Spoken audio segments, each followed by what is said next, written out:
E aí pessoal, tudo bem? O meu nome é Paulo Hatz, esse aqui é o Livraria em Casa e o vídeo de hoje a gente vai falar de um livro que vocês já viram qualquer, porque tá aí na capa, que é Impostora, da R.F. Kuang. E eu fiquei com vontade de falar sobre esse livro porque ele tá bombando, ele tá bem hypado na internet já nos últimos tempos. Ele já tinha sido lançado lá fora há um tempinho, não muito, vou ver aqui a data exata. Ó, de acordo aqui com a Amazon, esse livro foi lançado em maio de 2023. E ele só tá chegando no Brasil agora, acho que foi em agosto, julho ou agosto de 2024. Então demorou aí mais ou menos um ano e pouco, mas eu entendo, né? A R.F. Kuang, que é a autora desse livro, eu falo R.F. Kuang, eu nem sei se eu tô falando a pronúncia correta, porque eu tô falando uma pronúncia americanizada, né? Mas enfim. Essa autora, ela explodiu com a Guerra da Papoula, né? Com Poppy War. E eu já falei em algum vídeo que eu fiz aqui no canal, no passado, falando sobre isso. Demora, né? Que alguns livros demoram pra chegar em português, etc. E quando Poppy War explodiu lá nos Estados Unidos e depois ele chegou aqui no Brasil, ele atrasou muito. Ele chegou aqui no Brasil muitos anos depois do seu lançamento original. E aí eu acho que a Intrínseca ficou um pouco atravancada com tudo que tinha que lançar. Tinha que lançar os 3 livros de Guerra da Papoula,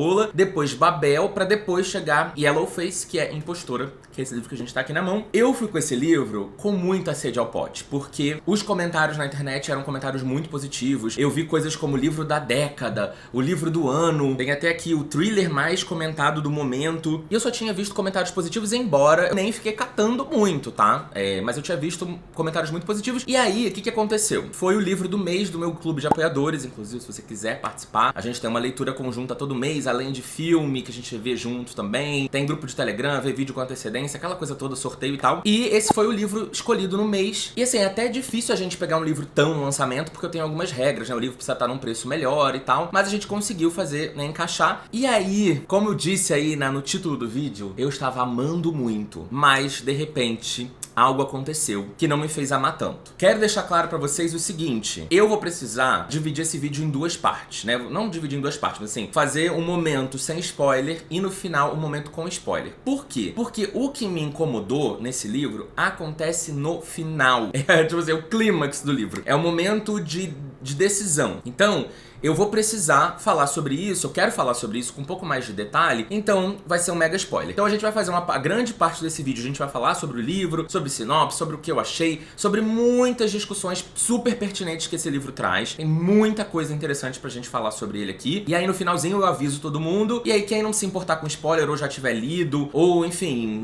nem quero ler, mas quero saber o que acontece no final pra ele estar reclamando, vou ser avisado e você fica aí até o final do vídeo, tá? Então vamos começar. Não deixa de se inscrever no canal, por favor, gente. 30% das pessoas não são inscritas. Por favor, clica no botãozinho vermelho aqui que eu quero chegar em 300 mil no YouTube, por favor. Me siga nas redes sociais também. Eu agora estou no Blue Sky. Não deixe de me seguir no Blue Sky, que eu tô com a meta agora lá de 10 mil. Nesse momento da gravação tá em quase 8 mil. Então, por favor, vamos lá, que essa nova rede Twitter aí que a gente não sabe se vai voltar um dia ou não. Então, tô investindo no Blue Sky, mas também tô no Threads, tô no Telegram, tô aquela coisa toda. Minhas redes sociais estão sempre aqui na descrição do vídeo. Vamos começar então com o sinopse. E até eu já quero, depois que eu terminar de falar a sinopse, eu já quero puxar a primeira discussão, porque um amigo meu me levantou isso e eu fiquei, nem pensei sobre. Impostora vai ser narrado por uma personagem chamada June. A June é uma menina americana que se formou em Yale, que é uma das faculdades assim mais populares e fodas dos Estados Unidos, etc. E durante o período dela de faculdade, ela conheceu uma menina chamada Athena. Essa menina Athena é de origem chinesa e as duas estavam ali estudando na faculdade escrita criativa, etc, etc. E a Athena, desde o princípio, já começou a ser vista como uma menina prodígio. Pelo menos é o que June conta pra gente, né? De que a Athena era essa menina prodígio. Por exemplo, ela conseguia, o conto da Athena é o conto de uma estudante mais jovem ou mais caloura, assim, da faculdade a entrar numa publicação, blá blá blá blá. Sempre assim, ela era a primeira de tudo, a mais,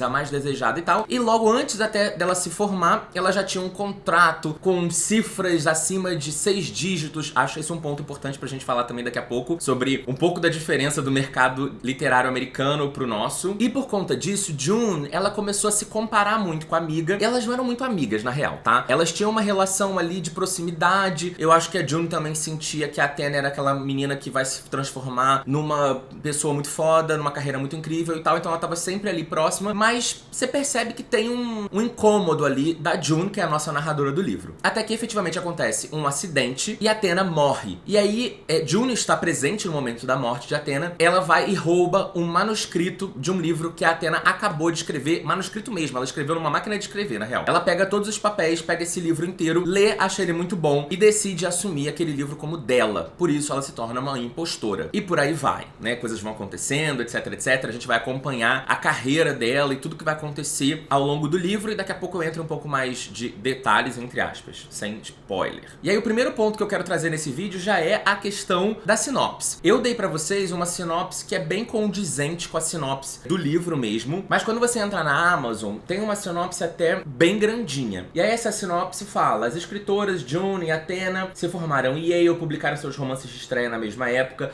tudo indicava que chegariam juntas ao estrelato. Mas pouco depois da graduação, Athena começou a colher louros literários, enquanto June recebeu apenas migalhas de reconhecimento. Tipo, a June, ela não conseguia emplacar livro, ela não conseguia nenhum contrato legal das coisas que ela escrevia. Afinal, ninguém aguenta mais ler histórias de mulheres brancas. Ao menos é o que June pensa. Então a June, ela tem essa coisa de que, e agora a onda do momento é representatividade, é diversidade, então ser uma mulher branca me coloca em desvantagem nesse mercado, nesse momento. Quando Athena morre em um estranho incidente, June decide que chegou o seu momento de brilhar. Por impulso, ela rouba o manuscrito do novo livro da amiga, uma obra experimental sobre a relevância dos trabalhadores chineses durante a Primeira Guerra Mundial. O texto é brilhante, e June recebe uma proposta de publicação de sua editora, que sugere um reposicionamento de mercado. E se ela passasse a usar um nome ambíguo, como Juniper Song? June aceita, pois se uma história boa, precisa ser contada, e as listas de mais vendidos a fazem acreditar que está no caminho certo. Mas alguém parece saber que a obra-prima de Athena Liu foi roubada, e debates sobre plágio e identidade racial ganham as redes sociais. June então percebe que não poderá escapar desse fantasma para sempre, do que ela será capaz para proteger o sucesso que acredita merecer. E aí, eu tinha lido essa sinopse, já tinha até discutido essa sinopse com os apoiadores e tal, e aí li o livro, tava lendo o livro, na verdade, nem tinha terminado, falei pra um amigo meu: fulano, eu acho que você vai gostar desse livro aqui, tem umas discussões muito interessantes. E aí, contei pra ele a sinopse, uma sinopse mais resumida do que essa da Amazon. Contei, elas eram amigas, entre aspas, de faculdade e tal, se conhecem, não sei o quê. Uma morre, e aí a outra assume o manuscrito da outra, publica e tal, e ela começa a viver em cima disso, só que aí a internet começa a se pronunciar sobre esse livro que tem um protagonismo chinês, inclusive, sendo escrito por uma mulher branca. E aí, o meu amigo falou um negócio que eu fiquei pensativo. Ele falou: nossa, mas essa sinopse já me contou tudo, né? Do tipo, ele falou: cara, mas você me deu um monte de spoiler. E aí eu falei: mas não é spoiler, porque tá na sinopse da Amazon. E aí até mandei pra ele o link da Amazon e falei: a sinopse, inclusive, conta muito mais coisa do que eu tô falando. Porque vocês viram que eu nem falei, na minha sinopse, eu nem falei de rede social, de discussões sociais que vão acontecer na internet sobre o livro. Eu não falei sobre isso. Eu falei: são amigas de faculdade, uma meio que rouba o tempo inteiro o momento de brilhar da outra, entre muitas aspas, pelo menos é como ela se sente, a nossa narradora do livro. Ela morre, a outra decide assumir o trabalho dela, publica, e é isso aí. E aí isso me fez fazer uma reflexão sobre como as sinopses às vezes entregam muita coisa. Eu já até falei recentemente num vídeo aqui do canal, quando eu tava lendo alguma sinopse e tal, que eu falo: gente, mas já me contou tudo, assim, eu não sei nem o que eu vou mais encontrar aqui. E o ponto, a realidade desse livro é que realmente essa sinopse, ela é quase uma escaleta do livro. Ela é basicamente tudo o que vai acontecer no livro, só que logicamente você precisa de um desenvolvimento, você precisa saber, ver os diálogos, ver situações, as cenas, né, as construções que uma sinopse não vai te dar. E aí me fez muito pensar sobre o que é spoiler, né? Como a gente classifica quando uma informação é spoiler e quando ela não é. E é complexo, esse livro especificamente é complexo, porque como que eu vou fazer o leitor lê-lo sem entregar que vai ter um roubo, que vai ter uma amizade meio estranha, que vai ter uma discussão social relacionada à questão da origem chinesa da personagem, que é roubada e é escrito por uma mulher branca, que inclusive muda de nome pra poder gerar uma dúvida, né? Porque o nome dela é June Hayward. E ela, sugerido pela editora, ela muda o pseudônimo, o nome artístico dela pra Juniper Song. Song não é nem o sobrenome dela, é um sobrenome da família dela, que nem usa, blá blá blá. Ela pegou e aí as pessoas podem entender que ela tivesse algum tipo de origem asiática, e nem foi, na verdade. Mas enfim, isso me fez fazer uma reflexão sobre o quanto as sinopses entregam e o quanto isso é um problema. Será que isso é um problema? Verdadeiramente, lendo o livro, eu não fiquei muito incomodado, porque eu também já sabia mais ou menos o que eu ia encontrar ali. Eu já sabia que era uma história de uma mulher que roubava a outra e que tinha toda essa discussão. Até porque, um outro ponto que eu anotei aqui pra gente falar sobre, é que a tradução do título do livro não é uma tradução literal, né? O livro se chama Yellowface, e não Impostora. Yellowface é igual Blackface, que a gente tá mais acostumado a ouvir aqui no Brasil, que é uma forma de você usar, ou se usar de alguma forma, para que as pessoas achem que você tem uma origem, no caso do Yellowface, uma origem asiática, porque a gente usa essa palavra amarelo para pessoas de origem asiática, né? E no Blackface é, por exemplo, quando a pessoa usa uma maquiagem mais escura, usa um cabelo de um jeito que engane a pessoa e faça parecer que ela está efetivamente se passando por uma pessoa negra. Até teve uma discussão num passado recente se a Ariana tava fazendo Asian Fishing, né? Que era até a expressão que foi usada, porque ela tava usando um tipo de maquiagem e aí ninguém sabia se tinha algum tipo de procedimento ali que deixou o olho dela um olho menorzinho, mas bem alongado e que fazia parecer e tal. Então tem, enfim, uma discussão social muito grande sobre a questão tanto do Blackface quanto do Yellowface e tal. E aí a Intrínseca resolveu ir pelo lado de impostora, até porque talvez uma tradução literal de Yellowface ou só deixar Yellowface, não sei, embora o próprio livro tenha escrito Yellowface na capa também, eu achei que funciona, eu achei que tá bom, assim, porque eu acho que impostora é uma palavra que chama mais atenção e que principalmente vai captar uma pessoa fora da bolha, porque uma pessoa da bolha vai saber o que é Yellowface, mas um amigo, talvez meu, que não esteja muito inteirado dessas discussões sociais, ele vai ver Yellowface e não vai relacionar na cabeça dele que é alguém se passando por uma pessoa asiática, né, ou fazendo algum tipo de apropriação cultural e tal. Então acho que impostora é uma palavra que capta mais pessoas, mas o Yellowface continua aparecendo ali na capa do livro, e a capa do livro é um rosto amarelo. Antes da gente entrar agora nas minhas opiniões, nas minhas opiniões sem spoiler, tá? Eu quero falar de cueca com vocês. Eu quero falar de cueca. Vocês acreditam que eu quero falar de cueca com vocês? E eu não quero falar de cueca porque eu fui obrigado a falar de cueca, não. Porque eu fiquei com vontade de falar. Mas olha só, calma. Aí você pode falar, não, mas eu não uso cueca, eu vou pular. Não, calma. Que história é essa de você não usa cueca? Você pode usar cueca se você quiser, ou você pode presentear, porque o que a gente sabe é que homem enrola pra comprar cueca, fica com as cuecas tudo feio, com os elásticos tudo caindo. E aí eu queria falar rapidamente pra vocês das minhas cuecas favoritas. Por que eu fiquei com vontade de falar? Porque, obviamente, né, eu sou aqui o parceiro insider, mas agora na minha viagem que eu fiz recentemente, né, que eu postei nas redes sociais aí, que eu fui pra Alemanha, fui pra Itália, fui ver o show da Adele e tal, eu usei muito as minhas cuecas da Insider, porque elas são extremamente confortáveis. Então, de novo, meninas podem usar, meninos, quem quiser, mas ficou a dica pra vocês. Eles têm dois tipos de cueca, que é a cueca Comfort, que é essa, e a cueca Performance. Na tela do vídeo, vocês não vão conseguir ver diferença, mas eu vou dizer pra vocês que a Comfort, ela tem um tecido parecido, inclusive, com o tecido da Tech T-shirt, que é um toque, gente, muito gostoso. Não é um toque de camiseta, de algodão, não é. É realmente um toque bem macio, bem gostoso, veste super bem, o elástico é super grosso aqui em cima, então ela realmente veste bem, não fica subindo, descendo, e ela tem esse tamanho grande, mas a Insider também tem a cueca Slip, inclusive, que eu ainda não tenho. Se eles não me derem, eu vou comprar,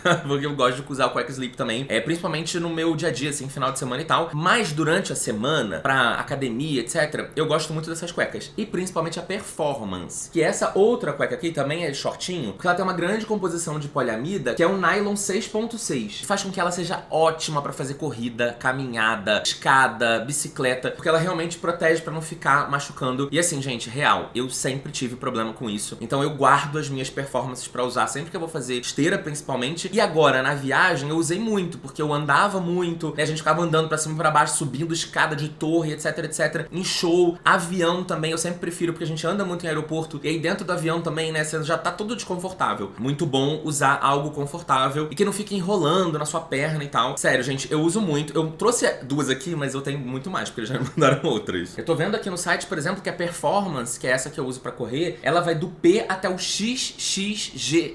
E tem outras cores. Eu trouxe pretas aqui, mas existem outras cores lá no site pra vocês escolherem também. E esse mês, especificamente de setembro, tá rolando a Semana do Cliente lá na Insider. Como o site já vai estar com promoção, usando o código livraria, você pode conseguir até 30% de desconto. E essas cuecas aqui, elas também vendem em pack, com várias, sabe? Então sai mais barato do que se você comprar avulso, e ainda por cima tem o meu cupom de desconto, que é o livraria, e mais a promoção do site da Semana do Cliente. Mas é só até o dia 22 de setembro, tá? Então não deixe de aproveitar, o link tá aqui na descrição, não deixe de entrar pelo meu link também, tá? Que me ajuda muito pra mostrar que o Livraria em Casa converte. Comprem pra vocês, meninas, porque eu sei que eu tenho um público muito forte de mulheres, assim, tipo, mais de 80%, mas pros meus meninos também, e obviamente pra dar de presente, gente. Aproveita pra pai, pra irmão, pra namorado, pra primo, porque vocês sabem que cueca é um negócio que a galera não quer investir, hein? Vamos voltar então à nossa impostora aqui. Vamos lá, então, pras minhas opiniões gerais e principalmente pros pontos que são muito interessantes desse livro. Esse é um livro que vai trazer uma reflexão sobre uma pessoa branca que assume o trabalho de uma outra pessoa, e nesse caso, uma minoria, uma pessoa de origem asiática, origem chinesa mais especificamente, e que inclusive ela vai falar sobre o assunto da Primeira Guerra Mundial e sobre os trabalhadores chineses da época, etc. E a gente vai perceber como o livro ele é contado pelo ponto de vista da June, que é a impostora, que é a nossa vilã aqui da história. Eu achei que a autora, ela conseguiu, assim, genialmente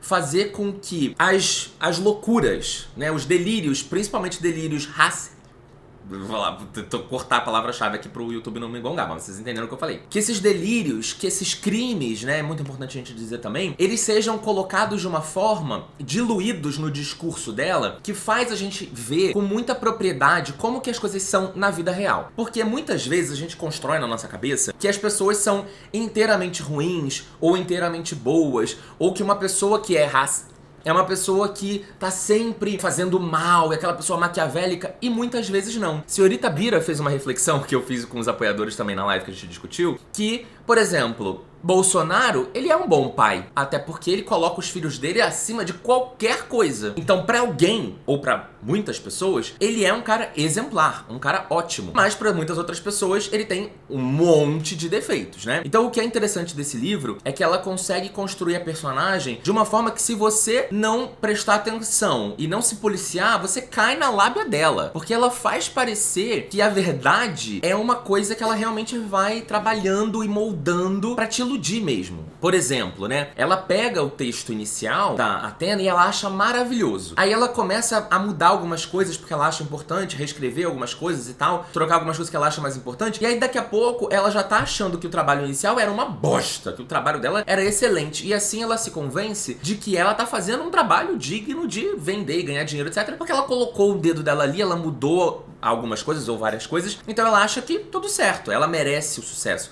porque ela elevou o trabalho de alguém. É interessante como a autora consegue colocar muito bem o que uma pessoa que tá numa situação como essa, como muitas vezes ela própria se convence de que ela não está fazendo algo de errado. E aí eu me lembrei de um documentário que eu não vou me lembrar o nome, que eu assisti há muitos anos atrás na Netflix, eu nem trabalhava lá ainda, foi assim, muitos anos atrás mesmo, que entrevistava pessoas que já tinham sido presas, que já tinham saído da prisão. E normalmente pessoas que tinham sido presas por crimes fiscais, por falsidade ideológica, por umas coisas assim, não era assassinato, né, não eram crimes tão hediondos assim. E aí eles entrevistam essas pessoas, e é interessante elas explicando, elas já têm a conclusão de que elas fizeram merda, e elas falam como na cabeça delas, elas começaram a acreditar que não era errado, que fazia sentido. Ah não, eu paguei propina pro reitor da faculdade pra ele aceitar a minha filha, né, no vestibular e colocar ela na faculdade, porque era o sonho dela, ela ia ficar muito mal, e ela merecia, porque ela era uma ótima aluna, mas ela não era boa em prova, sabe? Ela ficava muito nervosa, mas ela era uma aluna excelente, modelo, exemplar. Então assim, eu não acho um problema, sabe? Eu tô resolvendo uma coisa aqui. Ou então, tipo gente que paga propina pra tirar a carteira de motorista, mas eu já dirijo, você dirige super bem, aqui na prova eu fiquei nervoso, sabe? Você começa a criar justificativas na sua cabeça pra que você apele para o crime, que nesse caso é crime, né? Independente de toda a discussão social desse livro, que é muito pertinente, que é uma pessoa branca roubando o trabalho de uma pessoa de origem asiática, mas independente disso, o crime está ali. Ela roubou o trabalho de alguém, ela roubou uma propriedade intelectual de uma outra pessoa, mas na cabeça dela, ai, mas tudo bem, eu fiz muitas mudanças, eu inseri muitas coisas artísticas ali, então eu também tenho direito, ela morreu mesmo, você vai jogar o livro no lixo? Outra coisa que o livro traz também, que é muito interessante, é a visão de uma pessoa que tem algum privilégio, porque pelo menos ela é branca, ela é cis, né, ela é americana, embora ela seja uma mulher, né, e a gente sabe que tem todos esses recortes, mas como a visão da pessoa que não faz parte de uma minoria, muitas vezes é de olhar para movimentos de progresso que a sociedade faz em relação à inclusão de minorias, sejam elas minorias relacionadas à sexualidade, gênero, etnia, cor, etc, e verem isso como, nossa, ela está sendo privilegiada e eu estou sendo prejudicada. É aquela brincadeira, aquele deboche do, não, porque o sistema de cotas roubou a vaga do meu filho. E aí você pergunta, quantas vagas tinham? 20? Qual foi a posição dele? Ai, 1650.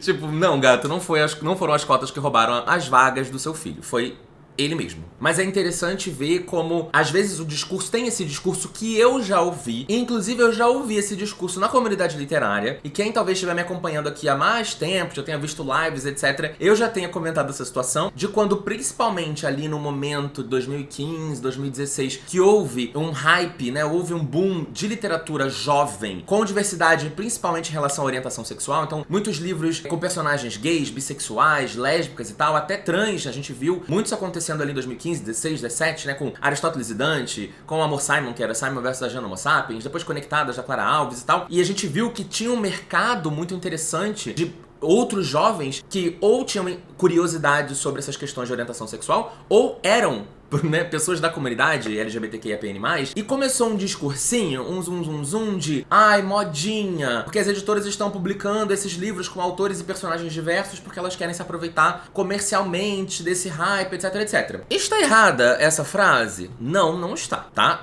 No final das contas, independente de qualquer coisa, gente, de princípios e valores, o capitalismo, ele se impõe, né? Mais um vídeo sobre isso. Mas o sistema capitalista, ele se impõe, independente de muitas coisas, e na grande maioria das situações. E é lógico que se existe um benefício financeiro para as marcas de, peraí, vamos investir em autores LGBT porque eles estão vendendo bem agora, é lógico que as marcas vão nessa direção. Mas ao mesmo tempo, é aquilo, né? É melhor esse tipo de progresso do que progresso nenhum.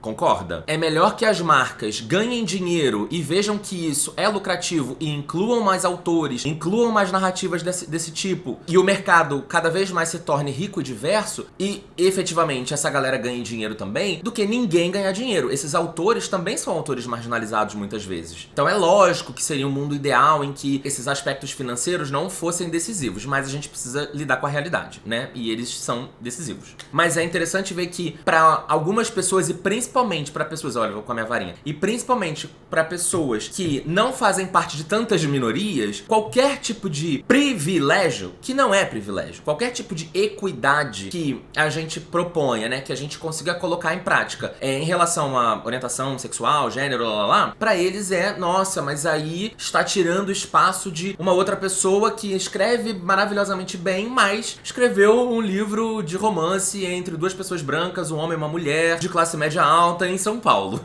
Né? A gente sabe que existem uma infinidade de livros assim. E é interessante essa discussão, como a autora R.F. Kuang traz isso no livro, porque ela traz, eu acredito que ela traz isso de uma maneira bem realista, sabe? Outra coisa interessante também é a coisa dos autores, que também fazem parte do mesmo recorte social da autora June. Então todas elas são mulheres brancas, né, de uma classe social mais elevada, com livros que bombam e tal. E todas elas meio que assim, ai, dane-se o que estão achando, é recalque, estão te xingando na internet porque é de recalque. Você é maravilhosa, perfeita. Tipo assim, ninguém tá muito preocupado com o mérito. Ninguém tá muito preocupado nem se ela escreve bem ou não. Tá vendendo? Então você é uma diva, você é uma rainha, uma diva. E isso acontece não só no meio literário, né? Isso acontece em diversos meios. Inclusive, eu noto até em relação a mim. Há 4, 5 anos atrás, quando meu canal tinha 30 mil inscritos, eu era tratado de uma forma pelo mercado literário e hoje eu sou tratado de outra. E é um pouco evidente o porquê, mas vamos falar que é arrogância minha, mas eu acho que é um fato, né? Um outro ponto muito interessante que a autora traz nesse livro é sobre a comunidade literária, a visão da comunidade. Aí eu não tô falando de mercado, eu tô falando de comunidade. A galera do Twitter, que não tá existindo no momento, pelo menos não no Brasil, né? Lá fora continua existindo. A galera do Twitter e também blogueiras. Então ela coloca booktubers, influenciadores literários aparecem nesse livro também. E é interessante porque não é uma crítica, não é um deboche, mas é uma realidade. Então, por exemplo, por mais que a gente saiba que a June, né, a nossa protagonista, que é a impostora, ela fez uma merda, começa-se um zoom no Twitter ali de o que aconteceu, se ela plagiou, não plagiou, se ela é uma mulher branca falando de uma realidade que ela não conhece, se ela deveria, se ela tá enganando as pessoas com esse pseudônimo Juniper Song e tal. Começa essa discussão no Twitter e é interessante como a R.F. Kuang coloca a parada de um jeito que mostra que, legal, a comunidade literária pescou, a comunidade literária tá ali tentando fazer justiça, justiça, porque no final das contas ela tá errada, mas ao mesmo tempo a comunidade literária também se envolve em certos assuntos sem ter provas e evidências concretas do que tá falando. Então o que mais acontece no Twitter, e agora não mais, mas vai daqui a pouco acontecer no Blue Sky, Threads, etc., é a acusação de plágio, né?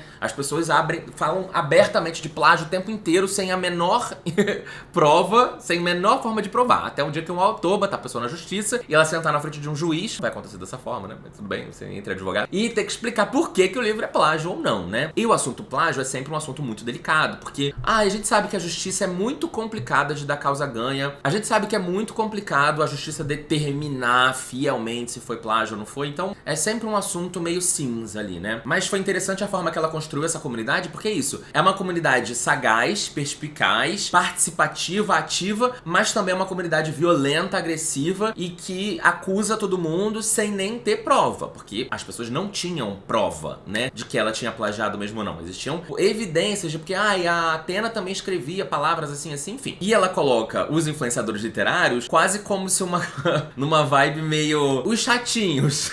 Veio ali, destruiu, me fez um vídeo me criticando, e eu achei engraçado, porque, né, talvez eu tenha me reconhecido ali nesse papel, mas tem um ponto também interessante que ela fala no livro, que é realidade, que é o seguinte: quando acontece uma treta na comunidade literária, todo mundo é meio que pressionado a ir lá se posicionar. Então, assim, não adianta terem 20 mil contas, tá no Trending Topics, ter tweets super viralizados, não adianta. Não, eu quero que todos os influenciadores, todos os autores, todas as editoras apareçam no seu Twitter, no seu Instagram, no seu TikTok e fale que você se posiciona, que você é contra isso que tá acontecendo, que você é contra o plágio, o autor, etc, etc. Mesmo que a carreira da pessoa em questão, que tá sendo cancelada, já tenha sido, assim, destruída completamente, ela já tenha levado todos os tiros do mundo, todo mundo precisa ir lá, dar o seu tiro na cara do autor caído no chão, porque senão, quem é cancelado somos nós, né? Eu achei essa uma visão interessante porque isso é real. Existe uma pressão que a gente se posicione o tempo inteiro sobre qualquer coisa. Eu, às vezes, não preciso da pressão, eu acabo me posicionando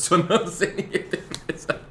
Um outro ponto interessante também, que isso também levantou um sinal ali na nossa live de discussão, foi sobre a diferença visível nesse livro do mercado literário americano pro brasileiro. Que é assim, né? Elas falam o tempo inteiro, porque fulano assinou um contrato, primeiro livro com uma editora, o contrato era de 6 dígitos. O que significa 6 dígitos? No mínimo, ela recebeu de adiantamento da editora, pra fechar o contrato de publicação do livro dela, $100 mil. Dólares! Equivalente a mais de 500 mil reais atualmente. Isso de adiantamento. Pra quem não sabe, o adiantamento funciona como uma forma da editora já remunerar o autor. Às vezes o adiantamento é pago antes do autor escrever o livro, muitas vezes inclusive. E aí, quando o livro começa a ser vendido efetivamente, lá no contrato do autor tem uma conta, né? Por livro físico vendido eu ganho X reais. Ou dólares. Por livro digital eu ganho Y reais ou dólares e tal. Então, quando os livros começam a ser vendidos, a editora vai fazendo essa contabilização e enquanto o seu adiantamento, né, ou seja, o dinheiro que você recebeu na assinatura do contrato não for quitado, ou seja, você não tiver vendido uma quantidade de cópias específica lá, e aí é uma fórmula que a editora vai fazer com base em muitas coisas, você não recebe nada. Até o momento que a editora fala pra você: seu adiantamento foi pago, você vendeu X mil milhões de cópias, beleza, agora a gente vai começar a te pagar por livro vendido efetivamente. E aí você vê, o adiantamento já é acima de $100 mil. Eu já ouvi falar de adiantamento aqui no Brasil, há muitos anos atrás, de tipo assim, $5 mil. É isso aí, 5 mil, 10 mil, 8 mil, gira, ou pelo menos, anos atrás. E principalmente para primeiros livros, né? Obviamente, quando você já tem uma carreira mais bombada, já é um autor mais conhecido, é mais fácil você conseguir adiantamentos maiores, porque você já tem uma ideia mais ou menos de quanto você vai vender no mínimo. Mas, para autores que estão começando, não se sabe. Por exemplo, A.J. Finn, pra quem não viu, eu fiz um vídeo dele há anos atrás, falando sobre as polêmicas dele, né? O autor de A Mulher na Janela. E o A.J. Finn recebeu de adiantamento por 2 livros, ou seja, ele já assinou um contrato de 2 livros de cara, sem nunca ter publicado um livro antes na vida dele. Ele assinou um contrato de $2 milhões. $2 milhões. O que já resolveria a vida de muita gente, entendeu? Tu aplica esses 2 milhões, já te rende uma boa rendinha mensal e você já fica assim, ufa, se eu nunca mexer nesses 2 milhões, eu já tenho um saláriozinho fixo pro resto da vida. Deixa ele investido, vou vivendo só de renda dele e obviamente você vai compondo com mais trabalhos e mais coisas e tal. Até porque o A.J. Finn, depois o livro foi publicado em mais de 40 línguas, o livro teve filme com Sandra Bullock, então ele ganhou muito mais do que $2 milhões, né? Mas é muito interessante ver essa diferença diferença brutal. E essa diferença brutal, ela se evidencia na quantidade de pessoas que compram livro no Brasil, né? Eu até vi um podcast uma vez do Chico Feliz que ele falava que uma tiragem normal, assim, de um autor começando no Brasil, em editoras maiores, tá? Não tô falando de publicação independente, ou de uma editora muito pequena. São tipo 2.000 cópias, né? Essa galera a gente tá falando de 100.000 cópias pra cima, entendeu? O mercado literário americano é um mercado onde tem mais leitores, mas não é só um mercado com mais leitores, é um mercado com mais compradores. A gente tem muitos leitores no Brasil, mas a gente sabe que a gente tem uma questão aqui que eu já falei em outro vídeo. E aí, só pra terminar essa parte aqui sem spoiler, ou com o mínimo de spoiler possível, eu queria só falar sobre a questão do final, que eu não vou entrar em detalhe, mas assim, eu tava amando o livro, gente. A escrita desse livro é incrível, você fica super envolvido. É uma leitura muito rápida, ele tem umas 350 páginas aqui no físico, né? 350 páginas no físico, e você devora. Eu lia, assim, 10, 20% desse livro em uma sentada de boa, então eu li ele em 3, 4 dias, porque eu tava com preguiça de ler. Porque, assim, eu conseguiria ler esse livro facilmente em um dia, 2. Assim, de boa. Ela é muito rápido mesmo. Ela consegue escrever de um jeito muito envolvente. Eu ficava até aflito com algumas coisas, mesmo sabendo que a mulher era uma vilã. Eu às vezes ficava assim, você vai ser descoberta. E aí depois eu pensava, mas a gente tem que torcer pra isso acontecer, né? E aí eu tava, tipo, adorando essas discussões, adorando essas reflexões. A gente que trabalha com o mercado literário, então, é mais legal ainda, porque a gente vê muito como as coisas funcionam, como as pessoas pensam. Inclusive, tem essa discussão real de que o mercado literário se apropria dessas pautas identitárias que eu já falei aqui agora, em benefício próprio. Falamos já sobre isso. Então, muito interessante. Eu tava muito, tipo, caralho, que livro bom. E eu já tinha lido Guerra da Papoula e eu gostei muito da escrita da autora. Então, tava assim, nossa, esse é o livro do ano mesmo. Até que, gente, chega no final. E eu vou detalhar em breve, mas assim, é um final muito decepcionante. Tem uma cena específica onde a história toda meio que se conclui. Não é o final, não é o último capítulo, porque o final, a última parte do livro, eu achei até interessante, sabe? Acho que tem uma reflexão ali interessante que daqui a pouco eu falo na parte com spoiler. Mas a cena clímax, que é onde a história meio que tem uma amarração, eu achei muito ruim. Assim, achei muito ruim. Ruim, assim, num nível de uma decepção que atrapalhou a minha visão sobre o livro. E aí eu levei isso pra live, porque eu tava assim, gente, eu preciso conversar com as pessoas sobre isso pra ver a visão de outras pessoas, porque eu posso estar sendo exagerado, eu posso estar, né, perdendo alguma coisa. E eu também não quero ser injusto com o livro, porque o livro é muito legal, e a história é muito boa, e as discussões são excelentes, e a R.F. Kuang é uma autora incrível. Mas esse final me broxou tanto que eu fiquei assim, gente, e agora o que é que eu faço? Aí eu fiz a live, e assim, gente, eu não vou falar por todo mundo, porque eu nem fiquei contabilizando, mas todos os comentários que eu vi durante a minha live, e tinham assim, mais de 100 pessoas ao vivo comigo, todos os comentários eram odiando o final do livro. Tipo, todo mundo. Eu achei horrível.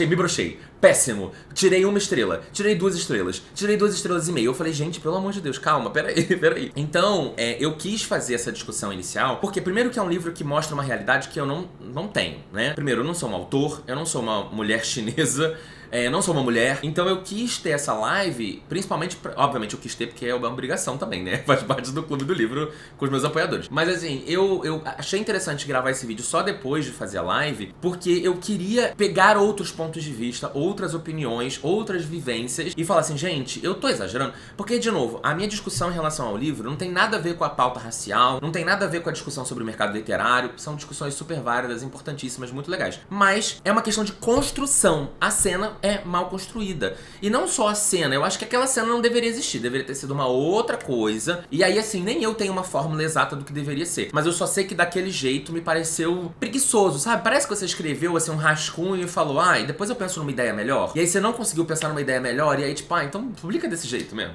Tipo, o livro tá muito bom, dane-se. E aí, isso me fez, assim, eu fiquei muito na dúvida do tipo, tiro 1 estrela ou tiro 1 estrela e meia? Fiquei muito na dúvida. Eu acho, a princípio, estou deixando 4 estrelas. Eu nem sei quanto que eu botei lá no meu Scooby, que eu fiz a live essa semana e eu coloquei as estrelas lá. Bom, eu acho que eu coloquei 4, até porque nas minhas observações aqui nas minhas anotações estão 4 estrelas. Então eu tô tirando uma, mas eu deveria tirar 1,5. Mas eu tô sendo bonzinho porque o resto do livro é muito legal, muito bom e eu indico super. Então assim, é o tipo de livro que me colocou num lugar de, gente, leiam. Porém, não criem expectativas sobre o final. Mas o decorrer é muito foda, é muito legal. Então assim, leiam. tá? Minha dica é, leiam. Leiam, tiram suas próprias conclusões. Tá tudo bem não gostar do final. Eu não gosto do final de It, a coisa, mas o livro é muito bom mesmo assim. Então, leiam. E agora, vamos falar então desse final. Muito obrigado pra todo mundo que assistiu por aqui e que não quer pegar spoiler, tá? Um beijo. Muito obrigado a todos. Voltem sempre. Me sigam nas redes sociais. Se forem comprar o livro, por favor, usem o link do canal que tá aqui na descrição. Tanto da Amazon, Estante Virtual, de onde vocês preferirem. E quando terminar de ler, volta aqui pra ver a outra parte, tá? Não deixa, não esquece. Anota.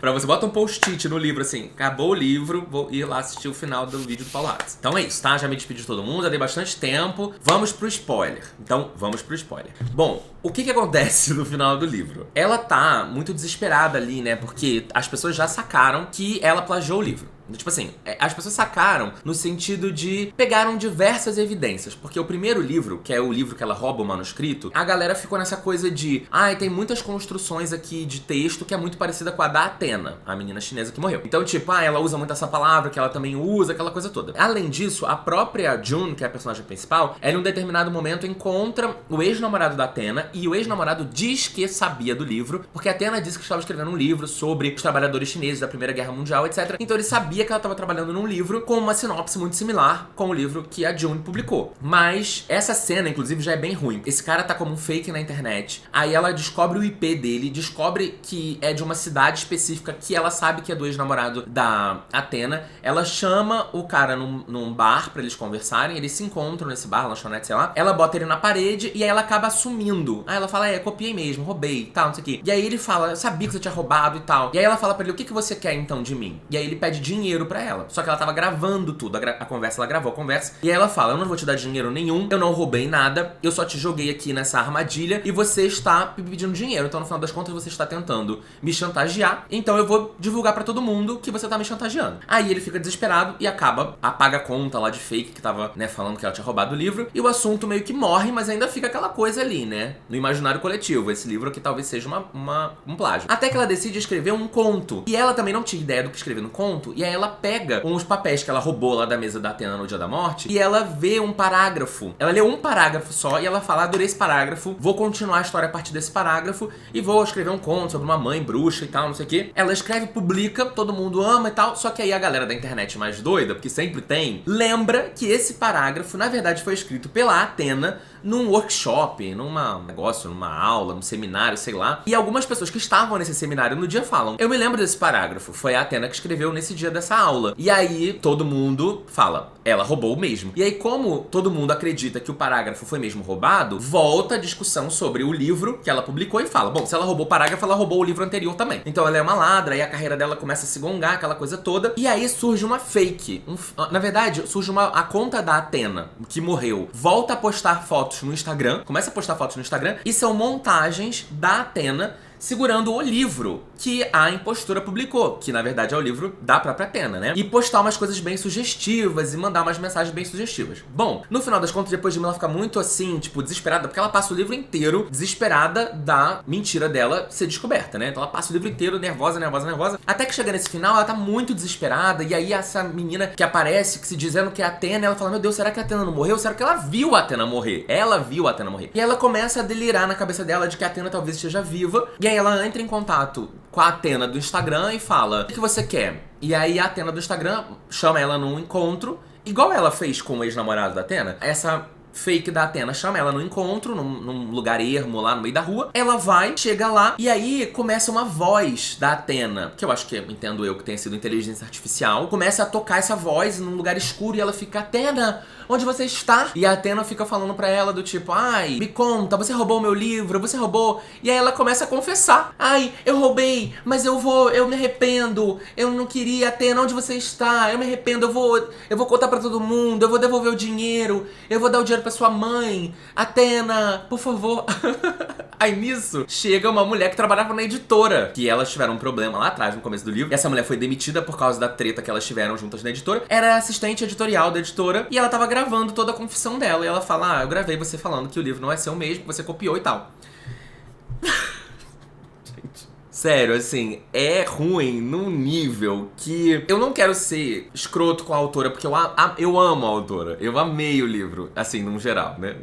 Mas eu achei tão ruim esse final, essa cena, especificamente. A cena dela fazendo isso com o namorado da Athena já é ruinzinha, mas essa cena final é muito ruim. Aí, o finalzão mesmo do livro é depois tudo caiu, tudo se destruiu, a carreira dela se implodiu, ela se fudeu de verde e amarelo, e aí ela decide que ela vai escrever um livro, uma história, onde ela vai meio que assim, mostrar que a Athena era uma escrota, que ela, na verdade, fez todo um trabalho legal no livro, etc. Meio que a era da pós-verdade, né? Qualquer dado consegue ser manipulado de um jeito que qualquer frase, qualquer afirmação pode ser encarada como verdade. A gente já viu isso acontecendo muito no meio da política, etc. De que como existem informações e coisas que você embola, envelopa de um jeito, né? Embrulha de um jeito que parece que faz todo sentido no mundo, mas a gente sabe que não é. Então é interessante ver que é isso, a mente dela continua procurando justificativas e formas de mostrar que ela, na verdade, é uma boa pessoa e que ela foi injustiçada e que ela deveria sim ter os direitos pelo livro, que ela é uma boa autora, blá blá blá, e o livro acaba assim. Então assim, o livro é muito legal, mas é que essa cena especificamente é tão ruim. Eu não sei, talvez o que pudesse ter acontecido é durante o livro a June, a nossa personagem, ter desenvolvido uma relação com alguém. Uma relação muito forte, muito legal com alguém. Um boy, uma outra amiga, ou o próprio agente dela, desenvolvido muito essa relação, até que chegasse no final, ela acabasse, tipo assim, confessando pra pessoa, eu fiz, mas... E tipo, a pessoa meio que passado um pano. Só que aí depois essa pessoa ter apunhalado ela pelas costas e contado pra imprensa, tipo, pra ganhar dinheiro em cima dela, sei lá. Dado alguma entrevista pra algum booktuber falando sobre a história inteira, ou com uma gravação, ou com alguma coisa. Aí eu acho que faria mais sentido. Mas essa cena na escada, com uma voz, ela achando que a Athena era um fantasma, eu falei, não, para. Bom, é isso. Eu espero que ninguém me mate, ninguém me bata, tá? Eu continuo gostando da autora. Eu quero muito ler Babel. Eu gostei muito de ver a F. Kuang não escrevendo fantasia, porque eu acho que falta mais isso, sabe? Autores que estão muito acostumados a escrever num gênero, escrevendo em outros gêneros, sabe? Eu acho legal, eu acho que é desafiador. Eu mesmo, quando eu penso em escrita, eu não quero me delimitar numa coisa, sabe? Eu acho que, obviamente, vão ter zonas de conforto, que você sabe mais escrever dentro de um gênero, mas eu acho que é legal expandir um pouco esse universo e escrever coisas diferentes. Então, eu amei a escrita, eu tava gostando muito do livro. Eu só acho que esse final... Eu fico, assim, chateado porque não é culpa só da autora, sabe? Teve a autora, provavelmente teve o agente dela que leu a cena e achou de boa. Teve a própria editora que achou de boa e publicou mesmo assim. Eu acho que faltou alguém falar, amiga, vamos deixar essa explicação um pouco mais complexa e verossímil e, né, e tipo uma reviravolta muito foda que vai ficar todo mundo, meu Deus, sabe? Eu dei uma sugestão aqui, mas eu nem sei se é a melhor sugestão. Falei uma coisa que eu pensei muito rapidamente, mas podia ser alguma outra coisa, alguma pegadinha, alguma parada que ela caísse que fosse melhor, sabe? Mas enfim, já falei muito, hablei demais. Espero que vocês tenham gostado desse vídeo, dessa discussão. Espero que leiam o livro, então me conta se já leram, se não leram. Me conta tudo aqui embaixo, eu quero saber a opinião de vocês também. E é isso, tá? Um beijo, até o próximo vídeo. Não deixa de usar meu link da Insider. Tchau, tchau.